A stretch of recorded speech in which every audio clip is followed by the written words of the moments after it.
નમસ્કાર, આપ જોઈ રહ્યા છો ન્યૂઝ 18 ગુજરાતીને હું છું લુબના ખાન। રાજકોટમાં પેંડા ગેંગના સભ્ય પરેશ બળદા પર ફાયરિંગની ઘટના ગોંડલ ચોકડી પાસે આવેલ પુનિત નગરમાં બન્યો છે બનાવ। જંગલેશ્વરના તૌસીફ અને સોહેલ નામના વ્યક્તિઓ દ્વારા ફાયરિંગ કરવામાં આવ્યું, જેમાં પરેશને પગના ભાગે ગોળી વાગી તો જૂની અદાવતમાં ફાયરિંગ કરવામાં આવ્યું હોવાનું કારણ સામે આવ્યું છે। બનાવ સંદર્ભે પોલીસ ઘટના સ્થળે દોડી આવી ઇજાગ્રસ્તને હોસ્પિટલમાં ખસેડવામાં આવ્યો છે। પોલીસે ફરિયાદ નોંધવા સહિતની તજવીજ હાથ ધરી છે તો ઇજાગ્રસ્તને હોસ્પિટલ ખસેડવામાં આવ્યો। જૂની અદાવત કારણભૂત હોવાનું કહેવામાં આવી રહ્યું છે। અંકિત જોડાયા છે વધુ માહિતી આપવા માટે।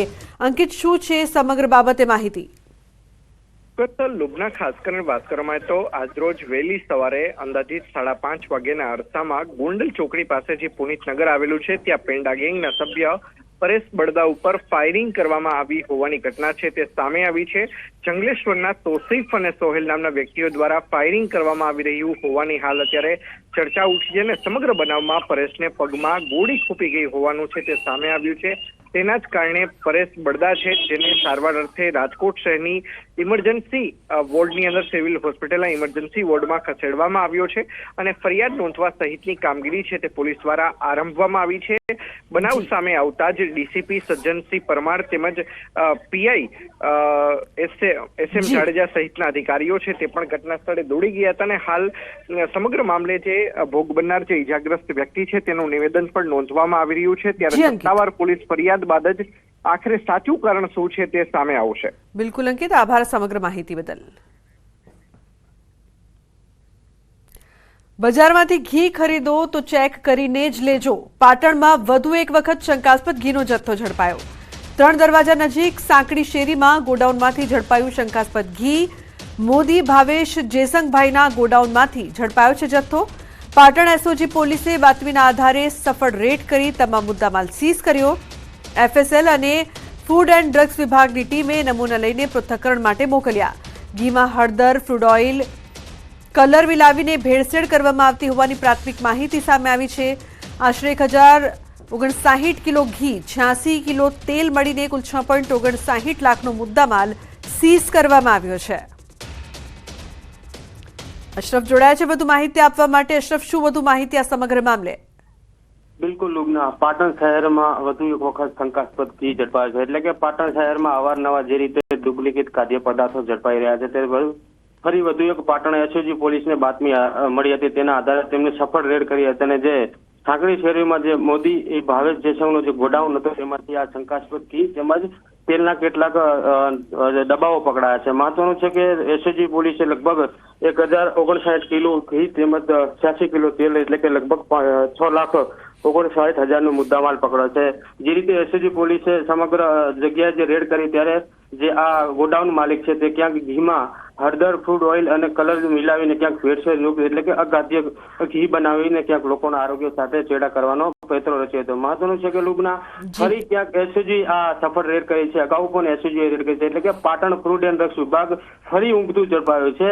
એસઓજી રેડ કર્યા બાદ જ અહીંયા પણ ફૂડ અને ડ્રગ્સ વિભાગની ટીમને બોલાવી છે। એટલે કે ક્યાંક એસઓજી પોલીસને બાતમી મળી રહી છે, પરંતુ જે વિભાગને જે કાર્યવાહી કરવાની સ્પેશિયલ સોંપી છે તે વિભાગ ક્યાંક ઊણું ઉતરતું હોય તેવો જણાઈ આવેલો છે। લુબના, બિલકુલ અશરફ, આભાર સમગ્ર માહિતી બદલ।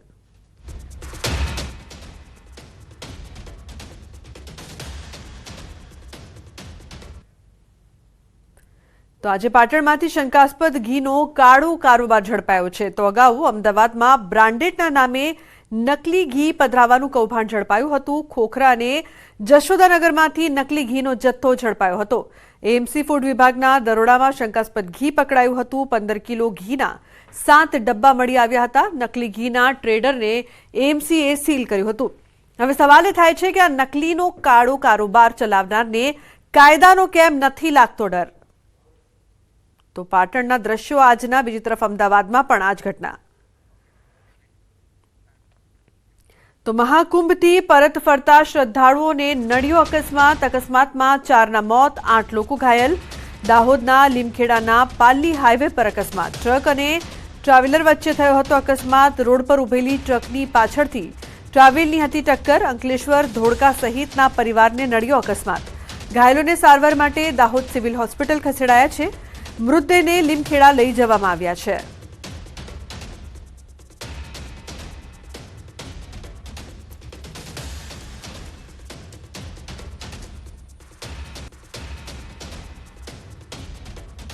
તો સુરતના ઉમરપાડામાં ગમખ્વાર અકસ્માતમાં 3 યુવકના મોત થયા છે. ઉમરપાડાના વાડી ઉમરઝર ગામ રોડમાં અકસ્માત, ઇકો કાર અને બાઇક વચ્ચે અકસ્માત સર્જાયો. ગંભીર ઇજાના કારણે બાઇક સવાર 3 યુવકના મોત નીપજ્યા છે. મૃતક યુવકો સાગબારા તાલુકાના ધવલીવેર ગામના વતની હોવાનું સામે આવ્યું છે.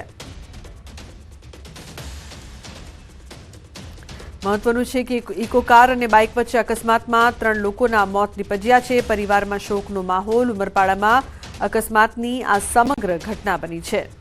તો ઇકો કાર અને બાઇક વચ્ચે અકસ્માત સર્જાયો હતો, જેમાં 3 લોકોને પોતાનો જીવ ગુમાવવાનો વારો આવ્યો છે. તો ગોઝારો અકસ્માત. રાજ્યમાં 2 અકસ્માતની ઘટનામાં 7 લોકોના મોત થયા છે. દાહોદમાં અકસ્માતમાં 4ના મોત, 8 લોકો ઘાયલ. તો સુરતમાં અકસ્માતમાં 3 યુવકના મોત નીપજ્યા છે. તો દાહોદ અને સુરતમાં અકસ્માત સર્જાયો છે, જેમાં અનેક લોકોને પોતાનો જીવ ગુમાવવાનો વારો આવ્યો છે. એક તરફ 4ના મોત થયા છે દાહોદમાં, તો બીજી તરફ 3 યુવકોના મોત સુરતમાં. મહેસાણા જિલ્લામાં શિયાળુ પાકના વાવેતરમાં નોંધપાત્ર વધારો થયો છે. ઘઉં, રાયડો, જીરું સહિતના પાકોનું વાવેતર શિયાળામાં કરવામાં આવતું હોય છે. સારા વરસાદ અને ઠંડીના કારણે 7,000 હેક્ટરમાં વધુ વાવેતર થયું છે. ગત વર્ષે 1.85 લાખ હેક્ટર જમીનમાં વાવેતર થયું હતું, જ્યારે આ વર્ષે 1.92 લાખ હેક્ટર જમીનમાં વાવેતર થયું છે. ગત વર્ષે ઘઉંનો સારો ભાવ મળ્યો હતો, ત્યારે આ વર્ષે પણ ખેડૂતોએ ઘઉંનું વાવેતર કર્યું છે અને સારા ભાવની આશા રાખી રહ્યા છે. મારું એવું કહેવું છે કે ગત વર્ષે પણ સારું જ ઉત્પાદન થયું હતું ઘઉંમાં, અને આ વર્ષે મારું એવું કહેવું છે કે આ વખતે સારું એવું ઠંડીનું મોજું પકડાણું. રવિ પાકની અંદર સારો એવો રાયડો, એરંડાની ખેતી પણ ખૂબ જ સરસ છે, અને ગયા વર્ષે ઘઉંમાં સારો એવો ભાવ વધારો મળ્યો. ગત વર્ષની આપણે વાત કરીએ તો 1,85,599 આપણું વાવેતર હતું હેક્ટરમાં, અને ચાલુ સાલે જો વાત કરીએ તો 1,92,988 વાવેતર થયું છે. એટલે આ વર્ષે આપણું વાવેતર વધ્યું છે, જેમાં મુખ્યત્વે ઘઉં અને તમાકુ જેવા પાકોનું વાવેતર વધ્યું છે. એટલે કે સારો વરસાદ આ વખત જે થયો છે તેના કારણે આપણને સારું રવિ સિઝનમાં ઘઉં તમાકુનું વાવેતર વધારે થયેલ છે. તો સુરતમાં હેલ્મેટના કાયદાની અમલવારી અંગે કોંગ્રેસના પૂર્વ ધારાસભ્ય ધીરુભાઈ ગજેરાએ પત્ર લખ્યો. મુખ્યમંત્રીને પત્ર લખીને હેલ્મેટના કાયદામાં મધ્યમ અને ગરીબ વર્ગને રાહત આપવાની માંગ કરી. પત્રમાં જણાવ્યું કે હેલ્મેટ પહેરીને 4 રસ્તા પર ઊભા રહીને અસહ્ય ગરમીનો સામનો કરવો પડતો હોય છે, જે માનવીને પોતાના આરોગ્ય માટે હાનિકારક બની શકે છે. કોઈપણ કાયદાનો નિયમ પ્રજાની સુરક્ષા અને સુખાકારી માટે હોય છે. સ્પીડ બ્રેકરો પર સફેદ પટ્ટા પણ દેખાતા નથી. કોર્પોરેશન અને પોલીસ અધિકારી આ બાબતે કામગીરી કરતા નથી.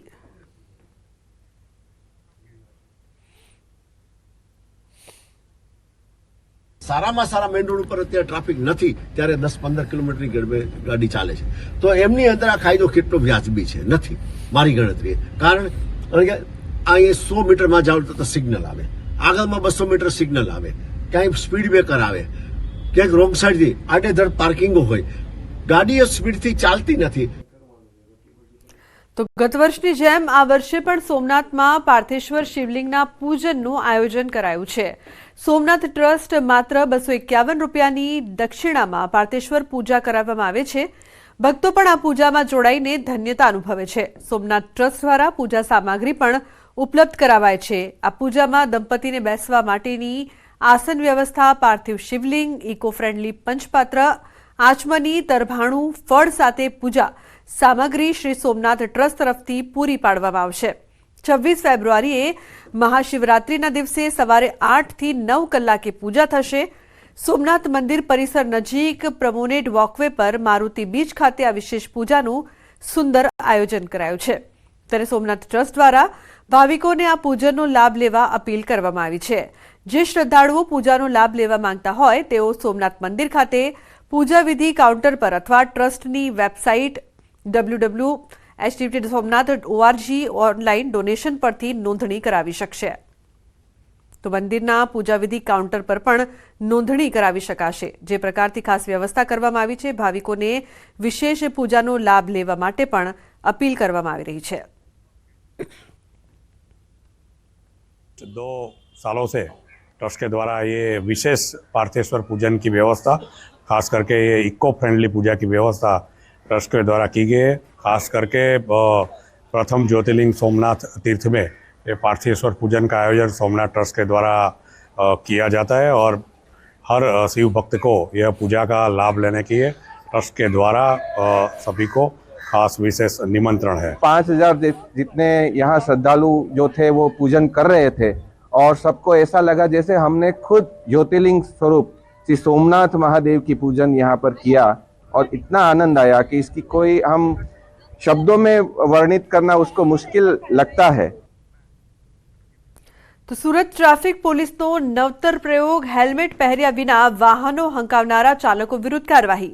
સુરત ટ્રાફિક પોલીસે હેલ્મેટ પહેર્યા વિનાના વાહન ચાલકોને પકડવા માટે ડ્રોનની મદદ લીધી। દંડ ભરવાથી બચવા માટે ટુ વ્હીલર વાહન ચાલકો ગલી અને નાકાઓમાંથી પસાર થતા હોય છે, જેથી તેવા હેલ્મેટ પહેર્યા વગરના વાહન ચાલકોને પકડવા ડ્રોનની મદદ લેવાઈ। સુરતમાં હેલ્મેટના કાયદાની ચુસ્ત અમલવારી થાય તે હેતુથી ટ્રાફિક પોલીસ વિભાગે ટેકનોલોજીની મદદથી હેલ્મેટ ન પહેરનારા વાહન ચાલકો પર તવાઈ બોલાવી અને હેલ્મેટ ન પહેરનારા ચાલકોના બહાના પણ સામે આવ્યા।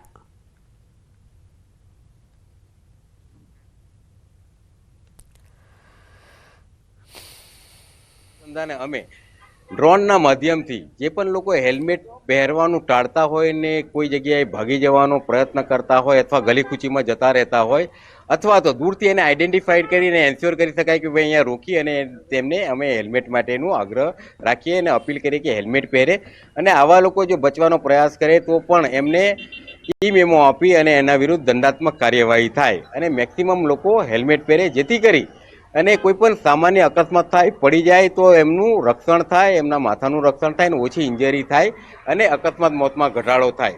જેથી અમે ડ્રોનના માધ્યમથી તેમજ અમારા જે સીસીટીવી કેમેરા છે એનો પણ ઉપયોગ કર્યો છે કે જેમાં પણ અમે આઈડેન્ટિફાઈડ કરીને જે લોકો હેલ્મેટ નથી પહેર્યા એ લોકોને ઈ મેમો આપી અને એના વિરુદ્ધ દંડાત્મક કાર્યવાહી કરશું। પહેલો દિવસ છે, કેટલા ટકા લોકો હેલ્મેટ સાથે દેખાઈ રહ્યા છે?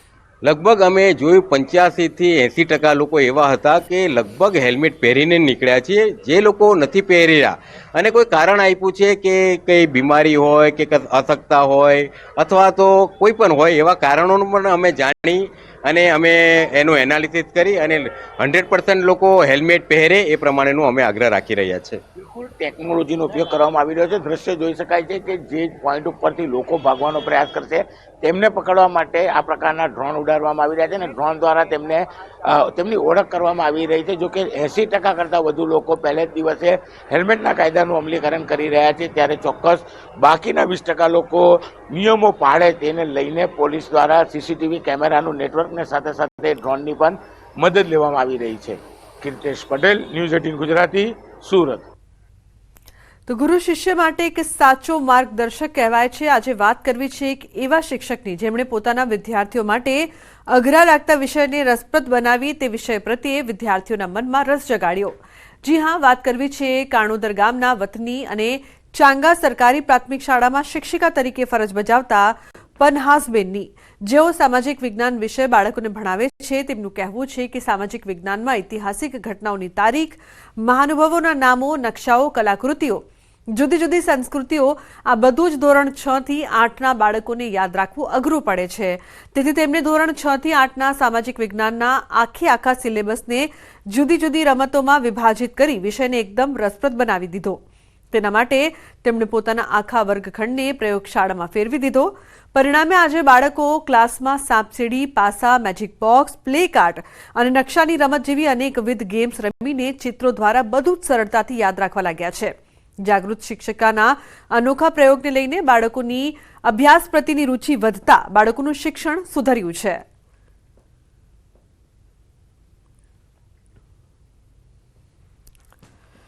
પનહાસબેન કોલરા, જેમને જિલ્લા કક્ષાએ એવોર્ડ મેળવેલ છે અને તેઓ સામાજિક વિજ્ઞાન ભણાવે છે। તેમને સામાજિક વિજ્ઞાનમાં અનોખી પ્રયોગશાળા મેળવી છે અને એ પ્રયોગશાળામાં તેમના ક્લાસમાં પ્રોજેક્ટ લગાવેલ છે। તે પ્રોજેક્ટ અમે વાંચીએ છીએ અને અમે તેનાથી યાદ કરીએ છીએ। સામાજિક વિજ્ઞાનની અનોખી પ્રયોગશાળા બનાવી છે। ત્યાં અમે ભારત દર્શન, તાજમહેલ એવા નવા નવા પોસ્ટરો લગાવેલા છે. તેથી અમે ત્યાં અમને ભણવામાં સરળતા મળે છે. બાકી આપણે એ ટેકનોલોજી, વિજ્ઞાન ટેકનોલોજીની પ્રયોગશાળા જોઈએ, પણ મેં અહીંયા મારા જે વિષય વસ્તુને એક નામ આપવાનું વિચાર્યું. પહેલી તો એ પસંદગી કરી સામાજિક વિજ્ઞાનની પ્રયોગશાળા નામ આપવાનું, અને મેં સામાજિક વિજ્ઞાન જેવા અઘરા વિષયને ફક્ત બોલીને ભણાવી દેવું એના કરતાં બાળકોને રમતો દ્વારા અને પ્રવૃત્તિમય શિક્ષણ આપી અને મ્યુઝિયમમાં જે આપણે મૂકીએ ને એવા મોડલો મેં બનાવ્યા છે. બાળકોમાં ઘણો જ બદલાવ આવ્યો. અમારા બાળકો અત્યારે ફર્સ્ટ આવે છે, બરાબર, અને બાળકો જોરદાર હોશિયાર બન્યા છે. એમના સ્વખર્ચે બેન તો બહુ ઉત્સાહી છે અને લાગણીશીલ છે. શિક્ષણ એના પગારમાંથી શિક્ષણ પાછળ પણ બહુ પૈસા ખર્ચે. હિંમતનગર શહેરમાં વર્ષ 1891ના વર્ષમાં હિંમત હાઈસ્કૂલ સ્થાપવામાં આવી હતી. પ્રાથમિક અને માધ્યમિક શાળાનો અભ્યાસક્રમ ધરાવતી હાઈસ્કૂલમાં 2,500 જેટલા વિદ્યાર્થીઓ અભ્યાસ કરે છે. આ દરમિયાન 114 વર્ષ જૂની હાઈસ્કૂલને હવે નવેસરથી ડિજિટલ સ્વરૂપે તૈયાર કરવામાં આવી રહી છે. રજવાડી શૈલી મુજબ જ શાળાને ફરીથી નિર્માણ કરવામાં આવશે. મોડલ ધોરણે સંપૂર્ણ ડિજિટલ શાળા નિર્માણ કરાશે, જે શાળા રાજ્યમાં એક મોડલ તરીકે ઉભરી આવશે. મોડલ ડિજિટલ શાળાનું ભૂમિપૂજન લક્ષદ્વીપ અને દમણ દીવના પ્રશાસક પ્રફુલ્લ પટેલે કર્યું હતું. કાર્યક્રમમાં સાંસદ શોભનાબેન બારૈયા અને ધારાસભ્ય વીડી ઝાલા ઉપસ્થિત રહ્યા હતા.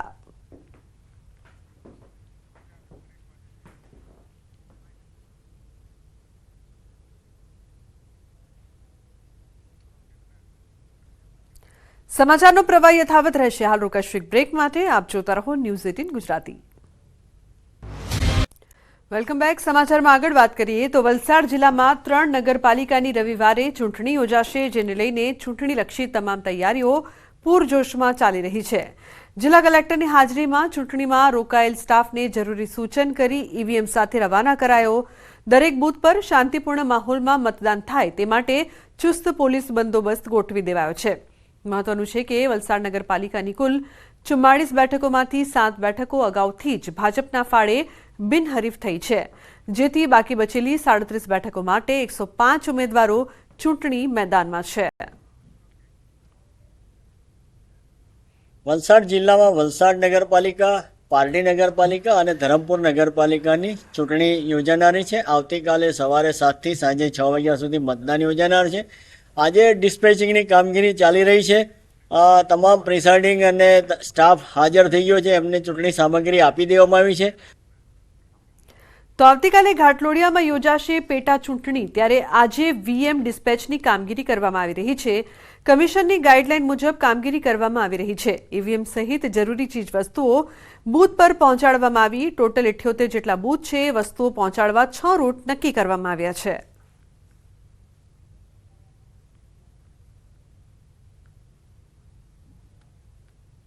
ડિસ્પેચિંગની કામગીરી શરૂ કરવામાં આવેલી છે અને ટોટલ 78 બૂથ્સ છે આપણે કટલોડિયા વોર્ડમાં.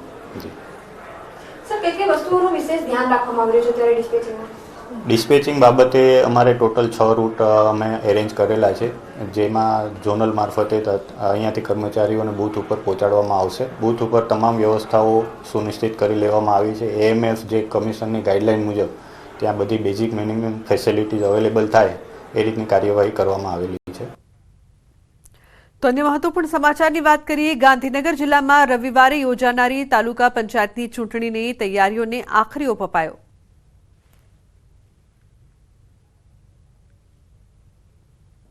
પાલિકાની ચૂંટણીનો સમાવેશ કરવામાં આવ્યો છે. 68 નગરપાલિકાની સાથે 3 તાલુકા પંચાયતનો પણ સમાવેશ થઈ રહ્યો છે. એટલે કે કઠલાલ, કપડવંજ અને ગાંધીનગર તાલુકા પંચાયતની ચૂંટણી યોજાવાની છે. આ ઉપરાંત જો વાત કરવામાં આવે તો 9 જેટલી જિલ્લા પંચાયતો જે છે કે ત્યાં પણ પેટા ચૂંટણી યોજાવાની છે અને તાલુકા પંચાયતમાં પણ 170 જેટલી બેઠકો જે છે ત્યાં પેટા ચૂંટણી યોજાવાની છે. તેને લઈને તૈયારીઓ જે અત્યારે હાલ પૂરજોશમાં ચાલી રહી છે. આવતીકાલે મતદાન પ્રક્રિયા હાથ ધરવાની છે. તેને લઈ અને તમામ પ્રકારનું સાહિત્યનું વિતરણ જે છે તે ગાંધીનગર ખાતે કરવામાં કરવામાં આવી રહ્યું છે। જો કે ગાંધીનગર તાલુકા પંચાયતની ચૂંટણી જે છે તે પણ યોજવાની છે। અંદાજિત 200થી પણ 1500થી પણ વધારે લોકો જે છે તે તૈનાત કરવામાં આવ્યા છે ચૂંટણી અંતર્ગત, અને તમામ પ્રકારના જે ઈવીએમ હોય તદુપરાંત જે ચૂંટણી સાહિત્ય હોય તેનું વિતરણ વ્યવસ્થા જે છે તે હાથ ધરવામાં આવી છે। મહત્વનું સાથે સાથે એ પણ છે કે તમામ પ્રકારની વિશેષ વ્યવસ્થા થાય તે પ્રકારની વ્યવસ્થા કરવામાં આવી છે। સ્થાનિક ચૂંટણી અધિકારી પણ છે, તેમની સાથે વાત કરશું કેવા પ્રકારની વ્યવસ્થા કરવામાં આવી છે, કઈ બેઠકની ચૂંટણી થવાની છે, કેટલી તૈયારીઓ કરવામાં આવી રહી છે।